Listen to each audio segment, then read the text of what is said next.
Pessoal, agora vamos para a parte da convecção, certo? Quando a gente pega a parte aqui da convecção, o que a gente vê? Primeiro, de cara, a convecção não é o calor não se transmite através de colisão entre moléculas. As moléculas, elas vão se agitar, elas vão mudar de posição, então elas vão deslocar, certo? Então, tem um transporte dos fluidos. Vocês viram que antes era um processo estacionário na condução. Ela não saía do lugar. Agora, as moléculas vão transportar de uma posição para outra, tá? E isso acontece devido a uma diferença na densidade. Então, só vai acontecer isso, gente, em líquidos e gases. Então, a convecção é impossível em sólidos ou no vácuo. Somente em líquidos e gases, somente em fluidos, tá? Quando a temperatura aumenta, aumenta-se o volume daquele fluido. Aumentando o volume daquele fluido, diminui-se a sua densidade. Então, começa a ter o que a gente chama de corrente de convecção. Aquele fluido ele vai começar a deslocar. O fluido quente vai subir, porque ele se torna menos denso. O fluido frio vai descer, porque ele se torna mais denso. Então, isso é o que a gente chama de processos de convecção, calor se propagando por convecção, tá? No caso, gente, a convecção, a gente vai ver em termos de aplicações, conforto ambiental, em geral, tá? Sistemas de refrigeração, circuitos elétricos, tudo isso a gente trabalha como sendo aplicações. O que a gente tem que notar? Sempre quando você quiser aquecer um fluido por convecção, você deve fazer esse processo de baixo para cima. Então, a fonte aqui, ó, de aquecimento, ela precisa sempre ficar na parte de baixo, para que o quente consiga subir e o frio consiga descer. Agora, quando você quiser resfriar por um processo de convecção, a situação é inversa. Então, aqui, aquele que vai resfriar, um congelador, um ar-condicionado, ele deve ficar na parte de cima, porque o frio vai descer e o quente vai subir, propiciando aí as correntes de convecção, ou seja, vai resfriar o seu fluido mais rápido ou vai aquecer o seu fluido mais rápido, tá? Uns exemplos que a gente tem, olha, aqui um exemplo seria a serpentina, né? Muito utilizada antigamente, né, nos sítios. Hoje em dia a gente tem pessoas ainda que utilizam, restaurantes e tal. Então, olha lá, você tem uma tubulação que é ligada na caixa d'água, né, e no fogão a lenha. Então, olha, aqui, essa tubulação que tem água, ela vai estar sendo aquecida, né, por aquela chama ali. Ao aquecer, ela vai se tornar menos densa do que a água fria que está lá em cima.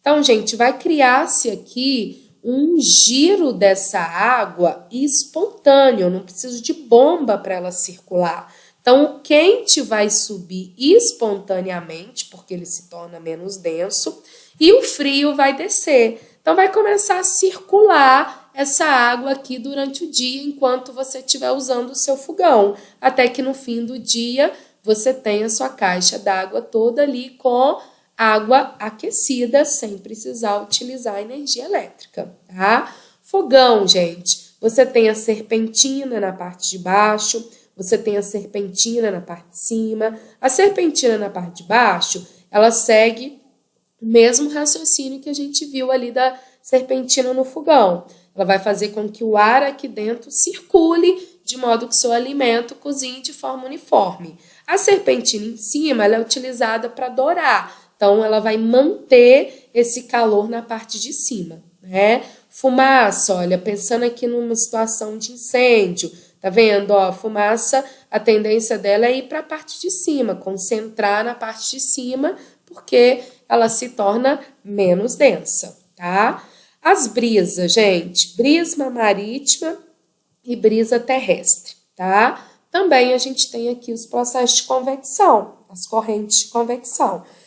Durante o dia, o que está acontecendo? Durante o dia você vai ter, no caso, a Terra, aqui, né, o continente, mais quente do que a superfície da água, tá? Então, o que vai acontecer? Como aqui vai estar mais quente, o ar aqui, ele se torna o quê? Menos denso. Então, ele vai subir, né? Deixando com que o ar frio do mar venha em direção ao continente. Por isso que a gente chama de brisa aqui, olha, a brisa marítima nesse caso. Agora, durante a noite, é o contrário. Na superfície da água vai estar mais quente do que aqui no continente, né? Do que aqui na superfície da Terra. Então, o que vai acontecer? O ar aqui vai subir, porque ele vai estar mais quente, menos denso, mais quente, deixando com que o ar frio venha do continente. Então, você tem aqui, olha, a brisa terrestre e a brisa marítima, tá? Devido às correntes de convecção. Tá? Um outro exemplo, inversão térmica. Olha lá. No normal, a gente tem as superfícies mais próximas aqui das cidades, mais quentes, e as camadas da atmosfera diminuindo a temperatura, né? Então, esse ar, ele já circula de forma natural. O quente tende a subir e o frio tende a descer, tá? Então, olha lá, vai levando até para as camadas mais altas ali, a questão da poluição, que está representado por vocês por essas bolinhas aqui. Então, a gente já tem na nossa atmosfera aí as próprias correntes de convecção que acontecem naturalmente. Uma questão de inversão térmica, gente, acontece muito em grandes centros, né, que a gente vê muito por causa da poluição, e no caso no inverno. Por quê? No inverno, ao entardecer, a temperatura próxima aqui das cidades diminui rapidamente, tá? De modo que o ar aqui fica mais frio do que numa camada um pouco mais acima.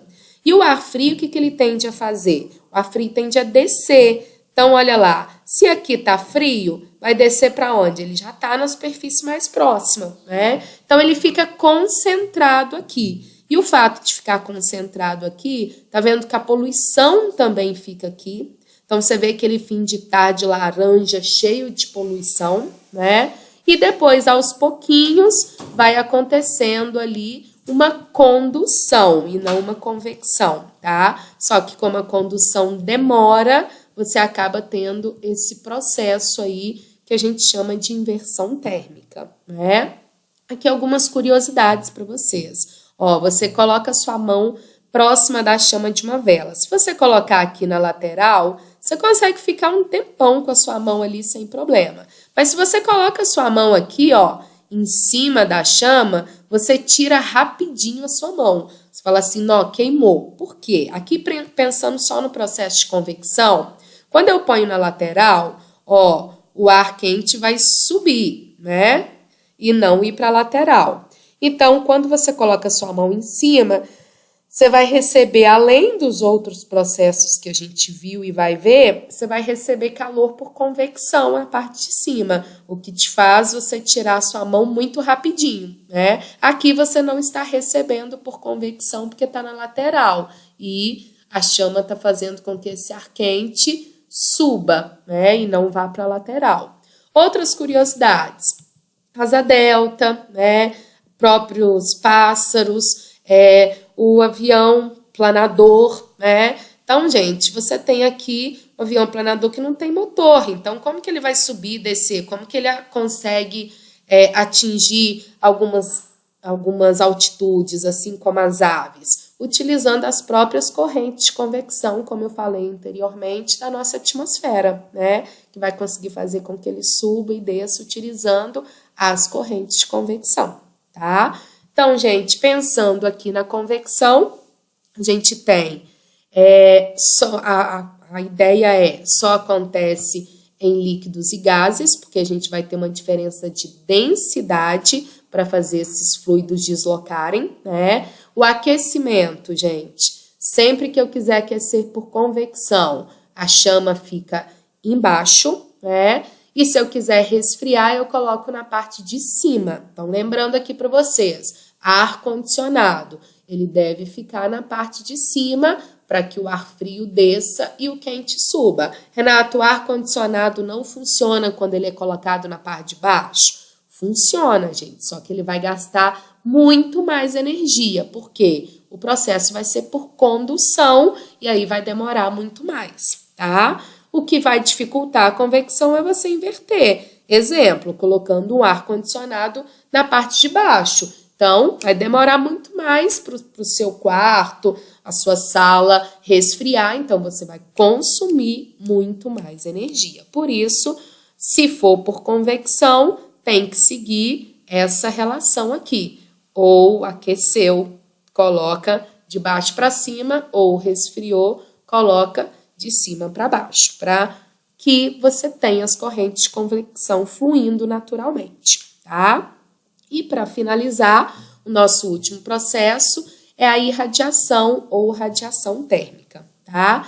De cara, gente, a irradiação é o único processo em que a gente tem, em que vai acontecer no vácuo, em que não depende de um meio, tá? Porque ele é transmitido por ondas eletromagnéticas, e as ondas eletromagnéticas não precisam de um meio para se propagar, tá? Em especial, a radiação infravermelha. Então, gente, todo o corpo vai irradiar energia térmica, ou seja, todos os corpos vão irradiar calor, porque eles têm temperatura, tá? Então, todo o corpo que tem temperatura emite infravermelho e irradia calor, certo? A radiação térmica ou irradiação, ela é bem bacana quando a gente pensa a distância. Então, você está recebendo calor da chama de um carvão, de uma fogueira, de uma vela, de um fogão, seja como for, tá? Então, esse calor que você está recebendo à distância, ele vai chegar principalmente para você por irradiação, que é o processo mais rápido que vai acontecer à distância, né? Então, ó, o calor chega na Terra como? Através de irradiação, que ele tem que, a luz do Sol tem que se propagar no vácuo, então a única maneira é por irradiação, tá? Mas lembrando que todos os corpos vão emitir, então eu estou emitindo também irradiação, só que uma quantidade pequena porque minha temperatura é pequena. Então, se eu estiver próximo de um ferro elétrico ligado e eu colocando a minha mão próxima, eu vou sentir a irradiação do ferro. Então, todos os corpos emitem irradiação, tá? Se tiver distância, mais rápido vai ser a irradiação, muito mais rápido que a condução, muito mais rápido do que a convecção, beleza? Pensando numa fonte emitindo. Aqui, gente, uma relação para vocês com relação ao que eu chamo de um bom absorvedor e um bom emissor. Agora eu estou falando de irradiação e não de condução, tá? Então, quando a gente falar que ele é um bom absorvedor, ele também vai ser um bom emissor. Então, aquele que emite muita irradiação, ele também absorve muita irradiação, tá? Calor por irradiação.